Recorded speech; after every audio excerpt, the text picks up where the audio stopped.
అందరూ ఎలా ఉన్నారు? నేనైతే చాలా బాగున్నాను. మీరు కూడా బాగున్నారు మనస్ఫూర్తిగా ఆ భగవంతుడిని అయితే కోరుకుంటున్నాను. సో మనం ఇంట్లో చాలా ఈజీగా అంతే టేస్ట్గా పిజ్జా, అందులోని చికెన్ చీజ్ పిజ్జా ఎలా చేసుకోవాలో ఈరోజు నేను మీ ముందుకు తీసుకొచ్చేసాను. సో ఈ విధంగా చేస్తే పిల్లలందరూ చాలా ఇష్టంగా తింటారు. సో అందులోని కూడా వితౌట్ ఓవెన్ లేకుండా ఎలా చేయాలో ఈరోజు నేను ముందుకు తీసుకొచ్చేసాను. వీడియో ఎక్కడ స్కిప్ చేయకుండా చివరి వరకు చూస్తూనే ఉండండి. నా వీడియో మీకు నచ్చినట్లయితే లైక్ చేయండి, షేర్ చేయండి, కామెంట్ చేయండి, అలాగే సబ్స్క్రైబ్ చేసుకొని పక్కన ఉన్న బెల్ ఐకాన్ క్లిక్ చేయడం మాత్రం అసలు మర్చిపోవద్దు. సో ఇక వీడియోలోకి వెళ్ళిపోదామా. సో నేను వచ్చేసి ఇక్కడ పిజ్జా బ్రెడ్ అయితే తీసుకున్నాను అనమాట. సో చూస్తున్నారు కదా, ఈ హోల్స్ ఏంటా అనుకుంటున్నారా? సో ఈ విధంగా స్పోక్ స్పూన్తో అయితే మొత్తం హోల్స్ అయితే ఇలా పెట్టుకుంటున్నాను అనమాట.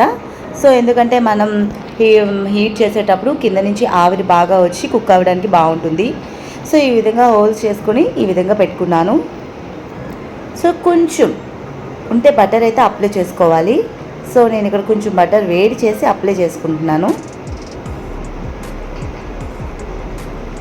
సో జస్ట్ అలా అప్లై చేసుకుంటే సరిపోతుంది. సో తర్వాత వచ్చేసి పిజ్జా సాస్.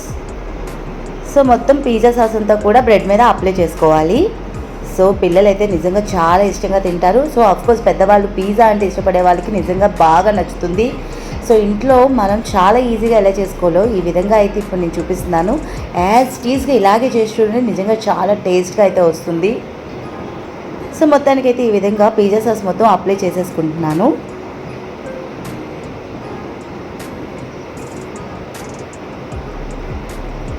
సో మొత్తానికైతే మొత్తం ఈ విధంగా అప్లై చేసుకున్నాను.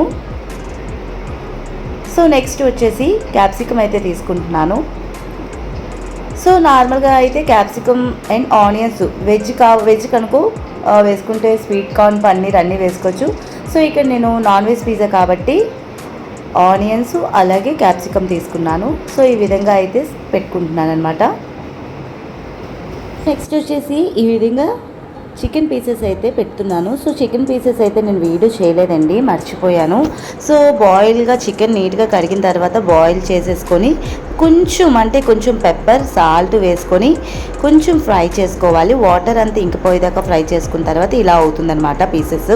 సో పీసెస్ అన్నీ ఈ విధంగా వేసిన తర్వాత చీజ్ అయితే మొత్తం ఈ విధంగా అప్లై చేసుకుంటున్నాను. సో చీజ్ బాగా తురుముకున్నాను అనమాట.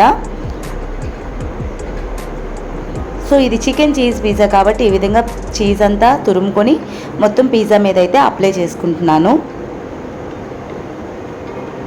చీజ్ ఎక్కువ తినే వాళ్ళైతే ఇంకొంచెం ఎక్కువ వేసుకోవచ్చు.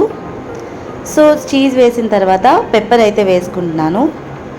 పెప్పర్ కూడా పిజ్జా మీద అంతా అప్లై చేశాను. సో కొంచెం వచ్చేసి మసాలా అయితే యాడ్ చేశాను. సో చూస్తున్నారు కదా, ఈ విధంగా అయితే పిజ్జా అయితే రెడీ చేసేసుకున్నాను. సో ఇప్పుడు వచ్చేసి దీన్ని స్టవ్ మీద ఎలా చేసుకోవాలో ఈరోజు నేను మీకు చూపించేస్తున్నాను. సో ముందుగా వచ్చేసి స్టవ్ మీద ఒక కళాయి అయితే పెట్టుకొని హీట్ చేసుకున్నాను. సో దాని మీద ఒక స్టాండ్ అప్లై చేసుకున్నాను. సో ఇప్పుడు ఆ స్టాండ్ మీద అయితే ఈ పిజ్జా అయితే పెట్టాను. సో ఇప్పుడు లో ఫ్లేమ్లో, అంత మీడియం కాదు అంత హై కాదు, లో ఫ్లేమ్లో అయితే బాగా ఉడికించుకోవాలి. ఆవిరి ఎక్కువగా వస్తుంది. సో చూస్తున్నారు కదా, మొత్తానికైతే ఒక 20 మినిట్స్లో అయితే రెడీ అయిపోయింది. సో మొత్తానికైతే పిజ్జా రెడీ. సో చూస్తున్నారు కదండి, ఈ విధంగా అయితే వచ్చింది మొత్తానికి. సో నేనైతే కట్ కూడా చేసేసుకున్నాను 4 పీసెస్ కింద.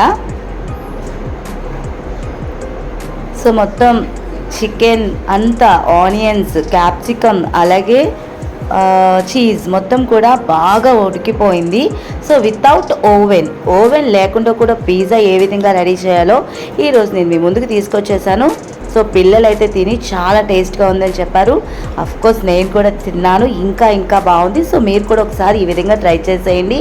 ఇంట్లోనే మనం పిజ్జా కూడా రెడీ చేసుకోవచ్చు, ఎందుకంటే బయట చాలా కాస్ట్లో ఉంటుంది కాబట్టి సో మనం అంత క్యారీ చేయలేము. కాబట్టి ఇంట్లో చాలా ఈజీగా చాలా తక్కువ ఖర్చుతో ఎలా చేసుకోవాలో ఈరోజు నేను మీ ముందుకు తీసుకొచ్చేసాను.